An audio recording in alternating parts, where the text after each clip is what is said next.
Gonna jump straight into our text. I'm gonna need a couple of volunteers to read this section. First, verse 1 to 4. Rhett, go ahead, sir. Do not rebuke an older man, but exhort him as a father, younger men as brothers, older women as mothers, younger women as sisters, with all purity. Honor widows who are really widows, but if any widow has children or grandchildren, let them first learn to show piety at home and repay their parents, for this is good and acceptable before God. Very good. And 5 through 8, somebody else? Aaron?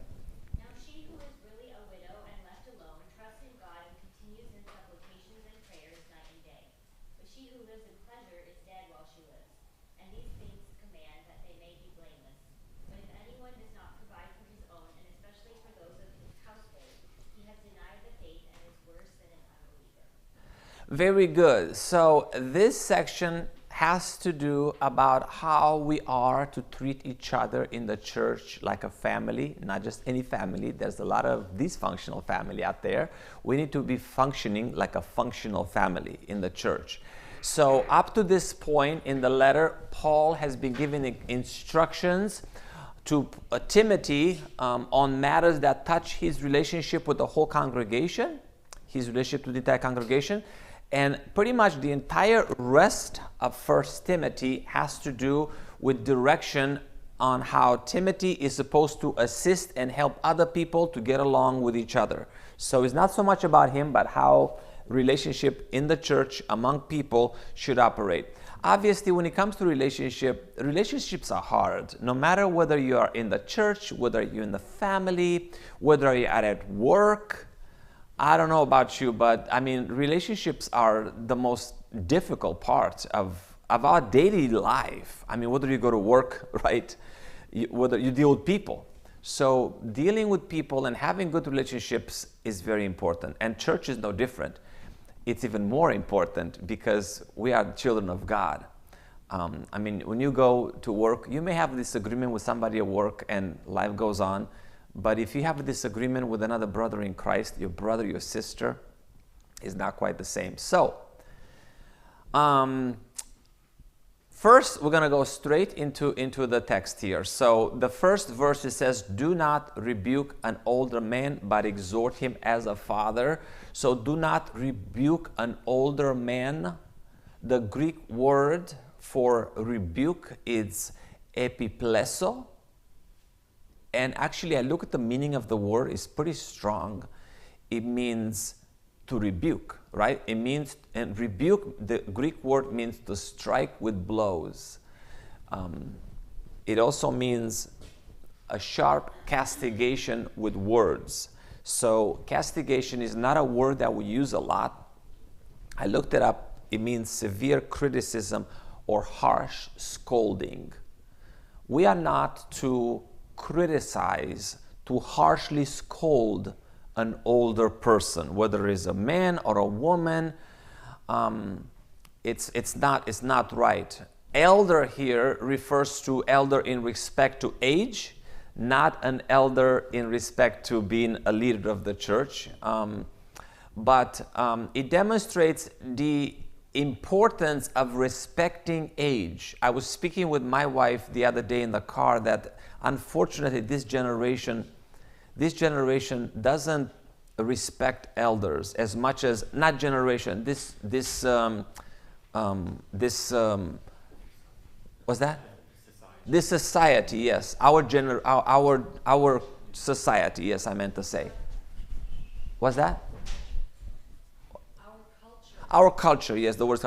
In the United States, there's not a lot of respect towards the elderly. I don't know. I mean, I'm coming from, obviously from Romania, very different nation, and I'll tell you, very different in our nation. Oftentimes, I'm going to touch on the Mexican culture. I love the Mexican culture more than I love the United States culture when it comes to the respect of their young. And you know, they're just people. I mean, I love all people. There's something about the respect that when you're in the presence of a mother, of a father, of a grandfather, there is a sense of piety, of respect. Oftentimes in American culture, it's like, oh, okay, no problem. So it's very important. This relates to age. So Not supposed to rebuke him, but exhort him as a father. Exhort him as a father. And the word exhort, I like the word exhort. Its Greek word is parakaleo. Parakaleo means calling to one side. It means to request, to plead, to appeal to. It's a lot related to the word coach when you're coaching someone. You're getting closer to them and you help them along, nudging along as opposed to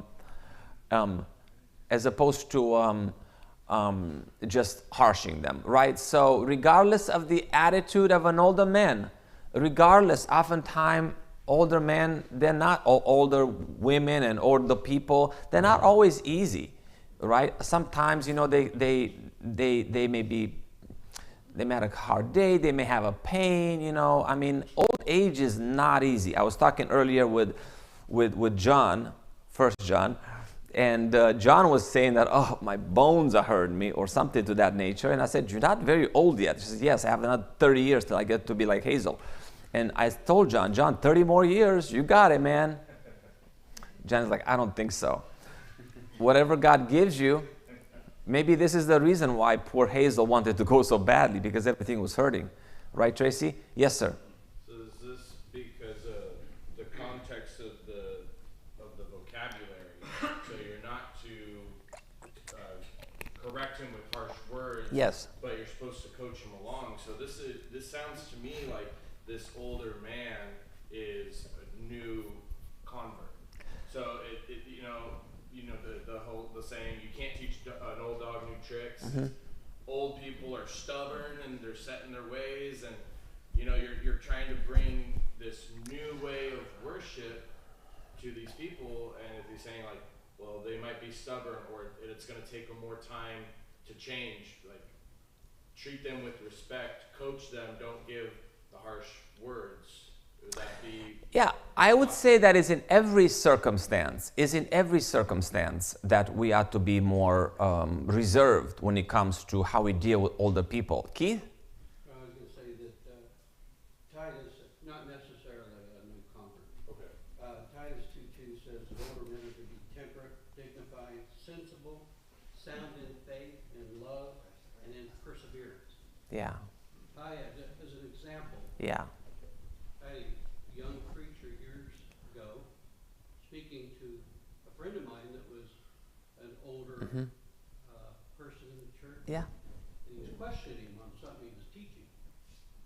And he said to him, when you've studied as much as I have and know as much as I do, Ooh. if you can question me on that, Oof. That's a lot of green preacher. That's it's not no. in accordance with this. No. That's a very good example, right? That was not a lot of tact. Sir? I know that we're kind of taking the older men here, but when he says exhort him as a father, Yes. he doesn't stop there. Younger Yes. men as brothers. Yeah. Older Oh, men we're going to get to as that, brothers. yes. But I mean, Yeah. he's not.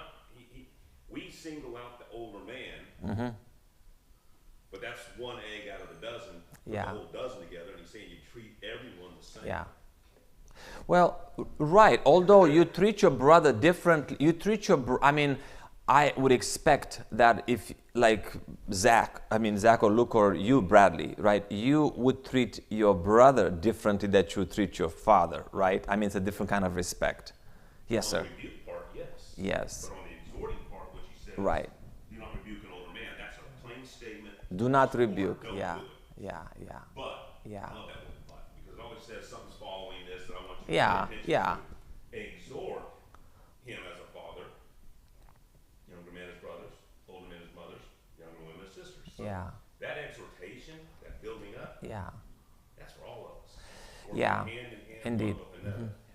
But I think older men, sometimes they do, boy, they rub you the wrong way because Yeah. it's like, well, like you said, when I study this long, tell me. No, but that was the younger man, right? That was the younger man to the older man, which was really backwards. I mean, I think older men could say that, right, to a younger man, right? But I don't think it was the other way, right? And Yeah. honestly, when you get Yeah. right down to the context, this comes Yeah. on the heels of Paul saying to Timothy, let no one despise Right, right, right. But do these things, study, take heed to yourself and to the doctrine, continue in them. Yeah. I mean, we have a chapter 5. In this letter, there is no Yeah. chapter 5. It's a continuous thought from the time he starts it to the time he ends it. Yeah, yeah, yeah. You might, bring Yeah, in other yeah, aspects yeah. of Kind my of thought. like Timothy's being told by Paul to bring them along. Yeah. Is, I've all heard this example before, we're all in the boat. Right. And sometimes when somebody falls out of the boat, you need to throw them a life ring and you need to bring them along and pull them back. Bring to them in, life. yeah, yeah. And that's the whole idea of the family Mhm. and being in the boat in the church. And Yeah. bringing everybody together. Yeah, and especially also in the context of really functioning like a good family together, right? That's really is the purpose, and oftentimes respect and giving the honor to older people, all older people, like you, he's your father. It creates good dynamics in the church. Good vibes, sir. Well, it's like Jesus said, I'm not here to condemn the world, I'm here to save the Yeah, world. exactly. Exactly, Follow exactly, his steps. We're not exactly. here to condemn everyone. Yeah. We're here to spread the word, Yeah. save the lost. Yeah. So the choice of words that we select, like we talked about, I think last week about Yeah, the tongue, the yeah, word, the shift, yeah, the rudder, yeah, the body. yeah, We have to be we have to filter it. yeah. And be very Absolutely, cautious. absolutely, right? And one of the things that we, kind of find, and I just finished reading Galatians, and Paul takes Peter and rebukes him to his face Yeah, for the hypocrisy that he was committing, along with other, Jewish men yeah, when the other Jews came down from Jerusalem. And you have Paul having a sharp disagreement with Barnabas about John Mark, yeah, where there's always in a family going to be some contention, yeah, but these are guidelines on how to yeah, respect yeah. and to deal with, these kind of things, which I think is important. Yeah, and there will be opportunities. They were peasants. Yeah, there will be opportunities that somebody, even an older person, may need to be rebuked. It's just that I prefer not to do it if I'm younger. Maybe you get another older person to maybe that older than them, right? So I don't know if I understand the dynamics. So it's best if it's not done by somebody much younger, right? You're going to go to rebuke. Rebuking, like you said, should occur, but it's important how, Mark? Are there not ways to rebuke a person in a very, very lighthearted, very wisdom-filled manner, where it's not like you're telling an older person you're wrong, you're doing it incorrectly, but there's a way of, and as a young, there has to be a way for a younger person to express. So I'll tell you the short answer. The short answer is that a younger person, I wouldn't even attempt to rebuke. Oftentimes younger people say, "Well, I know how to do it right." No, you don't. Because a younger person. And I'm not attempting to despise your youth, okay? Because you're young. I'm just saying that sometimes, even if you do it covertly, even if you're using an abundance of caution, if you're using a lot of tact, you are dealing on really choppy waters. It's the same thing like if you're angry. You know what I'm saying? You have to be very careful how you're threading. So I would say I would not touch it. I'm very hesitant to go and to really rebuke somebody that is an older person right? Well, I think that it has to do a lot too with what that rebuke might entail. Yeah. If you're going to save an older man from Right. sin Right. and losing his soul, Right. there's going to be a necessity of bringing to attention Right. what needs to be changed. Yeah. You can still do it with love. But I mean, you're walking on a path. Older man's in front of you. There's a rattlesnake. Right, of Older course. man don't see very well, doesn't hear very well. Yeah. And you yell at him, "Stop!" Yeah. Yeah. Sounds like a harsh rebuke, but you just might have saved his life. Yeah. And Yeah. I think a lot of times when it comes to, doctrine, we don't always see eye to Yeah. eye on everything, Yeah. and therefore to rebuke someone Yeah. for something that might be your Yeah. opinion Yeah. or your idea Yeah. is not really a good Yeah. thing. It's something to be studied, Yeah. to be Yeah. Encouraged. And keep in mind, I'm going back to rebuke. Rebuke, really, it's about strike with blows a sharp castigation with words, severe criticism, scolding. Doesn't mean, sir, something gentle. Coaching is, like Mark, what you said. I don't mean to dismiss what you said. It can be done in a way that's gentle. You have to be very careful, because it could be perceived. It could be perceived as, oh, he's rebuking me, right? Very good. So, we can move on. Okay. So, yes, ma'am. The discipline has to be at home, but don't change the attitude from the home to outside of the home. Yeah, so it's important for us to be consistent, and we can be different person. That's something that all of us we need to work on. That's a good point. So, It is hypocritical. right. It can come across like that for sure. So let us. I think we spent a good amount of.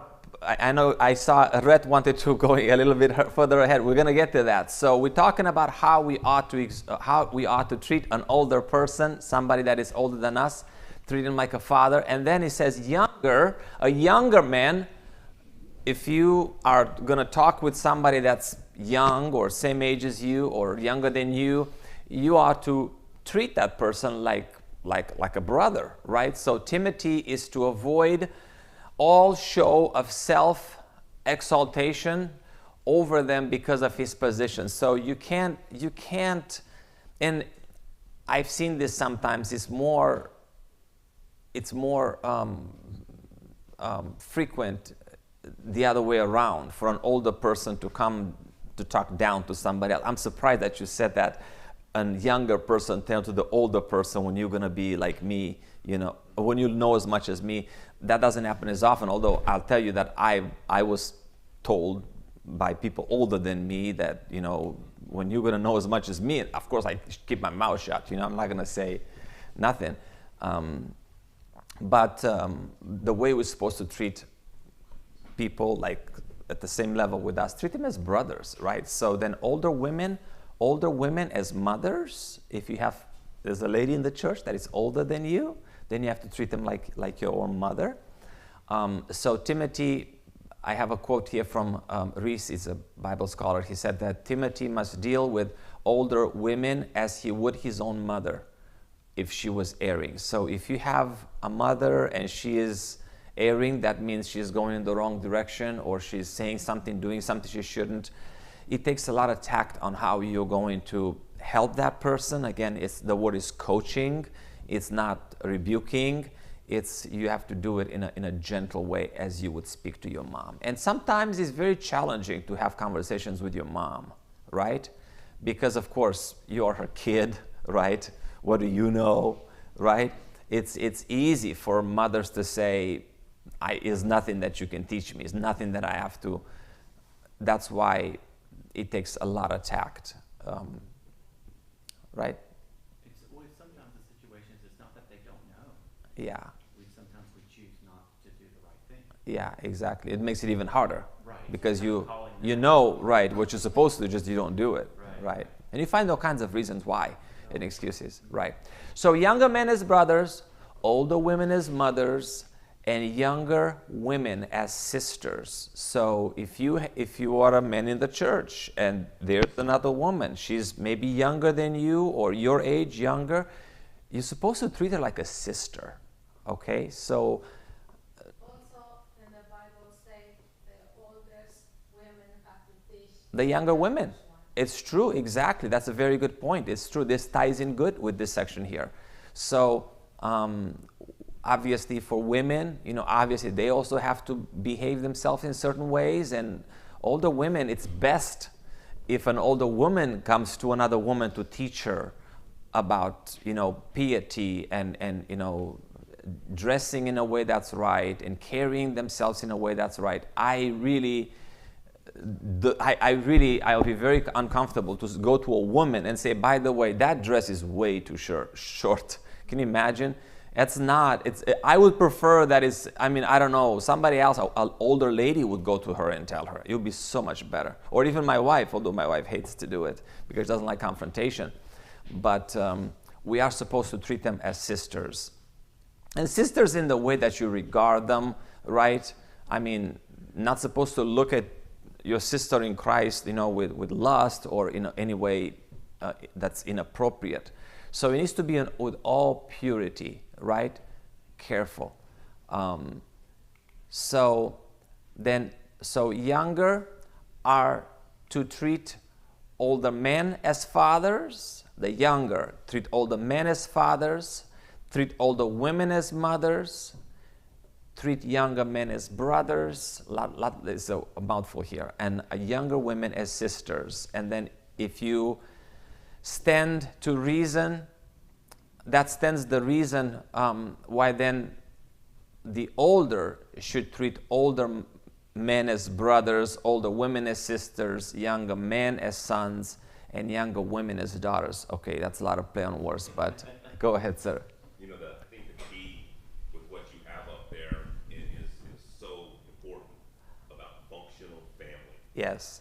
This is all familial relationships, and I think that shows forth the need to Yeah. be more of a family Yeah. type atmosphere.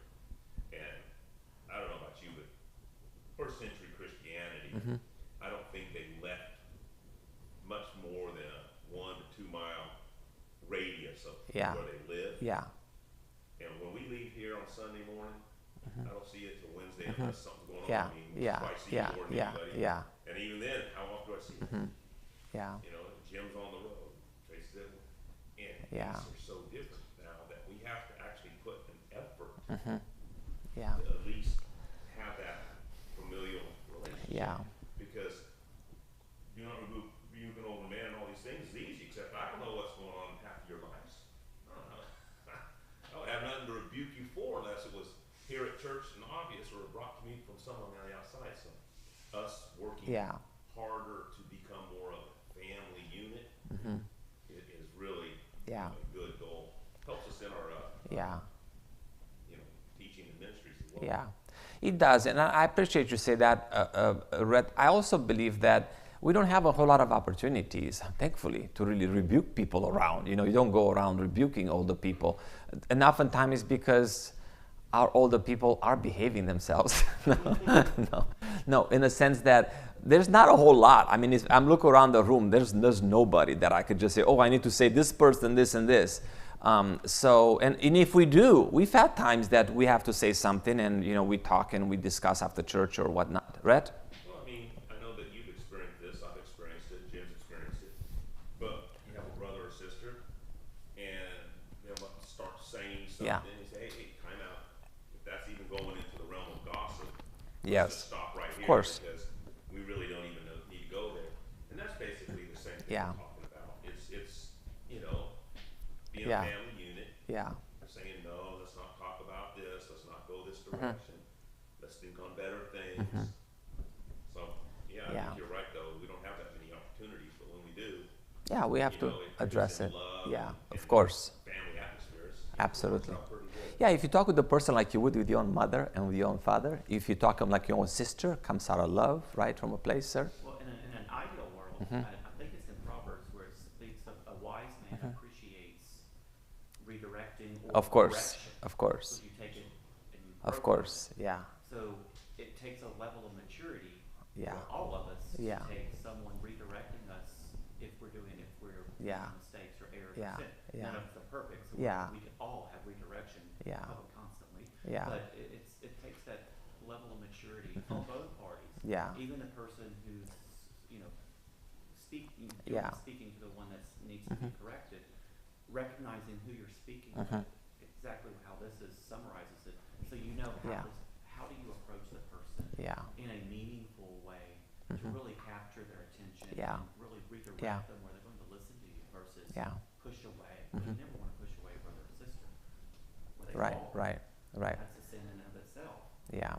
So certainly key here is that it takes effort. It takes effort on both sides. And really the reason why we're studying this, the reason why it's here is for us to know how to really talk with each other, how to behave around one another so that we get along with one another. We are a functional church, a functional group of people, that we have love and respect for one another. And then we really fulfill the will of God when it comes to how we ought to treat one another. That's kind of important. Otherwise, we come together and we'll all be fighting all the time. What kind of body would that be, right? So when makes sense. So then in verse 3 says, honor widows that are really widows.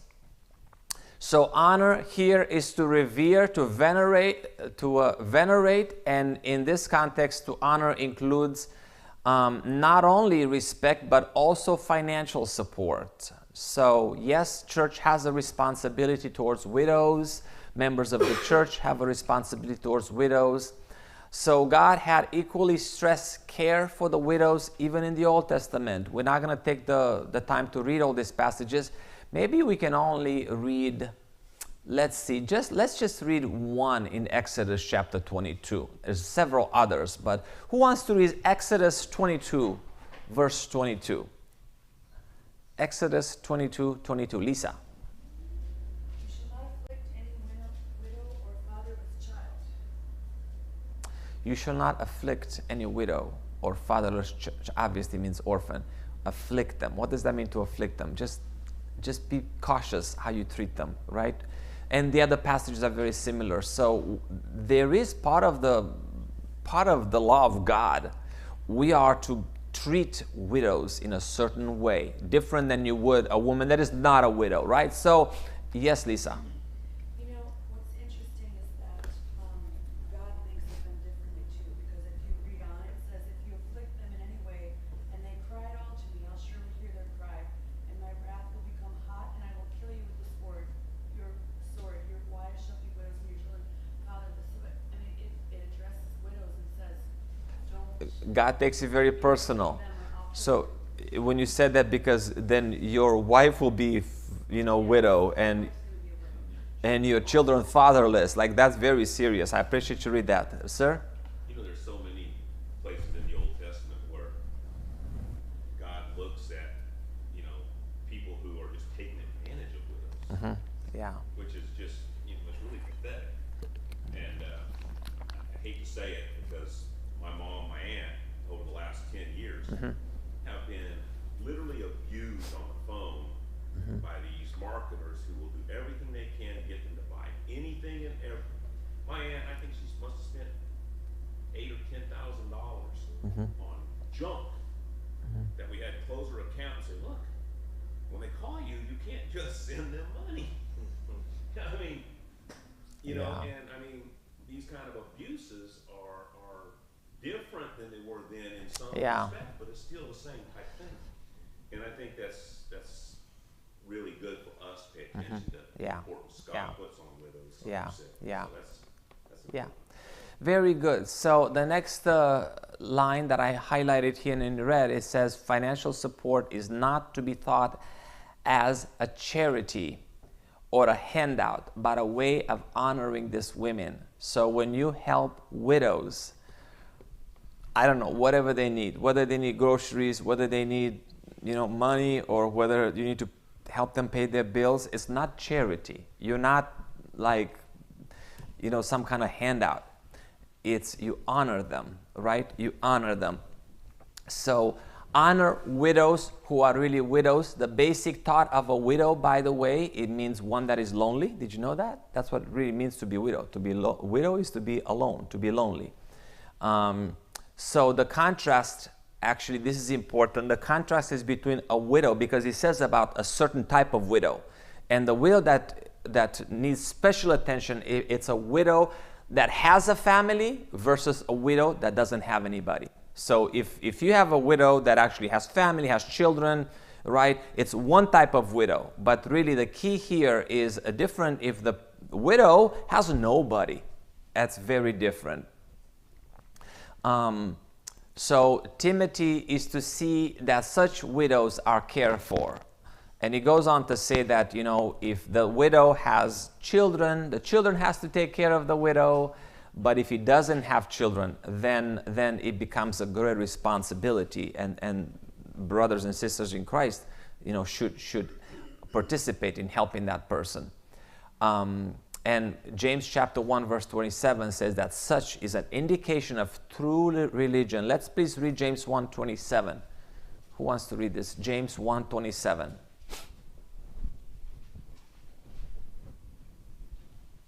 James 1:27. Lisa again. Pure and undefiled religion before God and the Father is this, to visit orphans and widows in their trouble, and to keep oneself unspotted from the world. So you see, true religion, right? We're seeking for true religion, genuine faith, right? Go about your business, but don't forget the widows. Yes, sir. I'm just asking, because I know that Hazel was a widow, but even she wouldn't fit into this category. She has children and grandchildren. Have you ever had or known anybody that was just a straight widow, indeed, that had no children, no grandchildren? I never have. And I'm, Well, unless she doesn't have any, unless she doesn't have any children. So if the woman didn't have any children and the husband dies and also obviously don't have no children, I mean, it could be in this category. You know, that this category could exist. Oh, I know. Yeah, it yeah, is. yeah. I've just never met one. Yeah, yeah. Lisa, I've met a lot of yes, widows, yes. but they all have Yeah. children, grandchildren, multiple grandchildren, Yeah, multiple family members. And I just, I mean, yeah, it's a pretty hard restriction, yeah, for that. yeah. I just was wondering if you, I'll being tell from you, Romania, 'cause yeah. that's a little bit different. Yeah. I don't know if that's, right.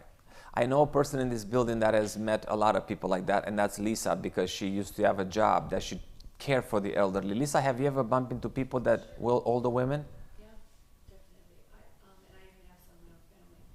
I mean, that don't have children, and I don't know, what I wonder about this is, what about those that have children, but that, their children are deadbeats? I mean, we have Christians, I want to be careful what I say here, but, and their children are deadbeats. Their family are not involved, they're not taking care of them. Are they true widows? And then would the church at that point step in? Because they do have family, but their family are Useless. useless. Yeah. Is a really good word. So, Yeah. I mean, because I find that more often than Yeah. somebody who has no children. Yeah. I find that they have useless family Right. as opposed to Right. So we can say, excuse me, you do have children. I'm sorry. I understand your children are deadbeats, but you can't help you. No, we would not do that. We I don't can. think as a Christian, that's, Right. that's scriptural. Right. But you're supposed to love others as yourself. Yes, Jack?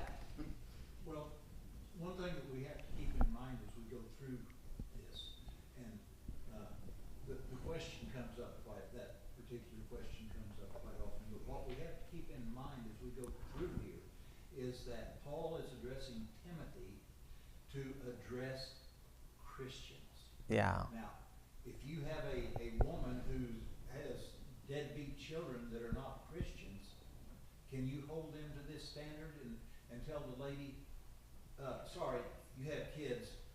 Right. Of course not. Yeah. The context of this whole letter is that Timothy is to teach Christians. Right. And so we have to keep it in that context. Right.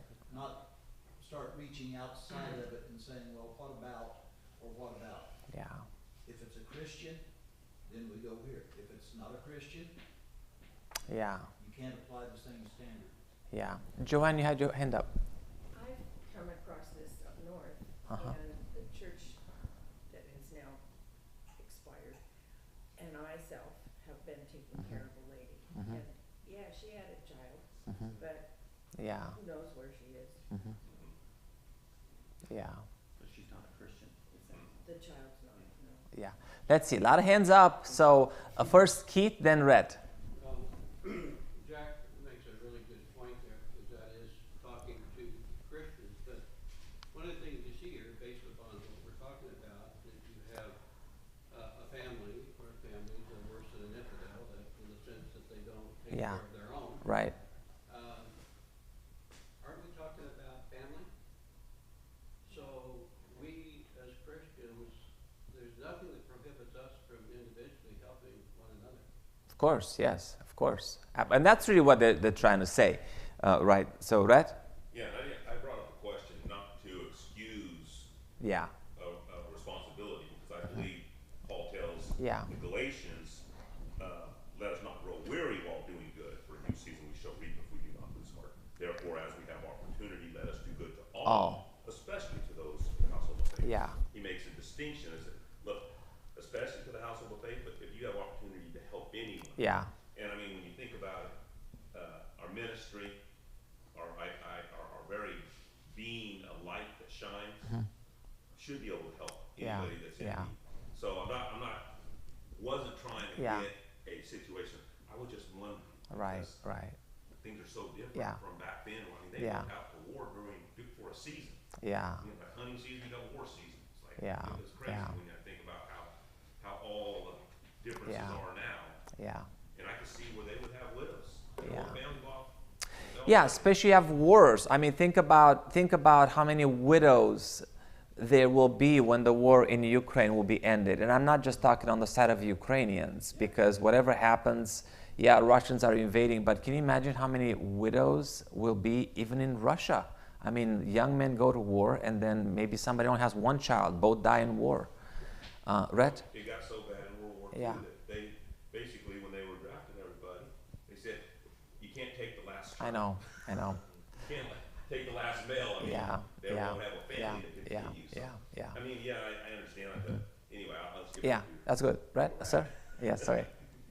I think you make a really good point with just being able to take care of everyone. Yeah. Being generous, because whether we get to it today or whether we're going to get to it next week, the next section is very specific qualifications for a widow. I mean, they can't be under 60.